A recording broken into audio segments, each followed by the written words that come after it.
This is Lara Henares, making your day with part 13 of a book I wrote on the destiny of the Filipino people. Subject, Keynes' stimulus spending. As the Depression wore on, Franklin Delano Roosevelt tried the Keynesian stimulus spending for public works, farm subsidies, and other devices to restart the economy, which gave the United States the infrastructure it needed. But he never completely gave up trying to balance the budget. In 1938, the Depression deepened. Reluctantly, FDR embraced the only new idea he hasn't tried, that of the bewildering British mathematician.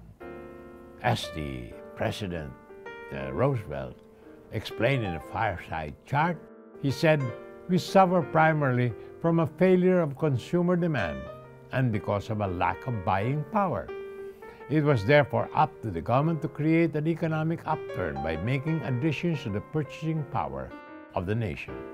When the United States entered World War II, FDR tried Keynes' idea on a scale necessary to pull the nation out of the doldrums.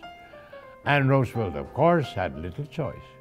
The big surprise was just how productive America could be when given the chance. Between 1939 and 1944, the peak of war production, the nation's output almost doubled and unemployment plummeted from more than 17% to just over 1%. The U.S. economy boomed. The government became the nation's economic manager and the president its manager-in-chief. It became accepted wisdom that government could fine-tune the economy, pushing the twin accelerators of fiscal and monetary policy in order to avoid slowdowns and applying the brakes when necessary to avoid overheating. More about this after these messages.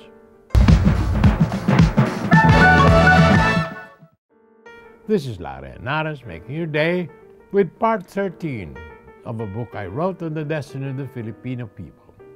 Chapter, Keynes' stimulus spending. My dear friends, never before had an economic theories been so dramatically tested. Even granted the special circumstances of war mobilization, it seemed to work exactly as Keynes predicted.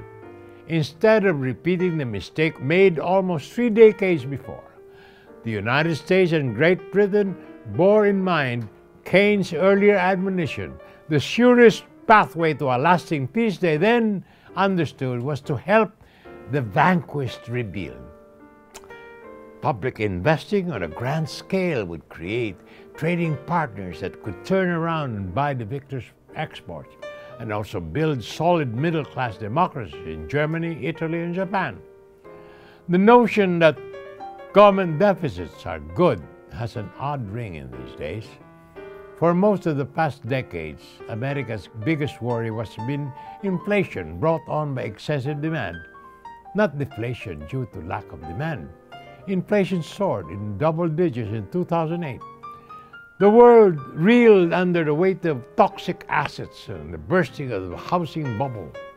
60 years ago, when 1 out of 4 adults could not find work, the problem was lack of demand.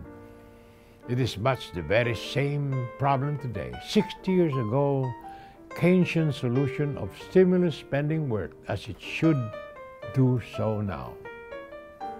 In the light of all this, Keynes would be mystified that the International Monetary Fund is requiring troubled third world nations to raise taxes and slash spending.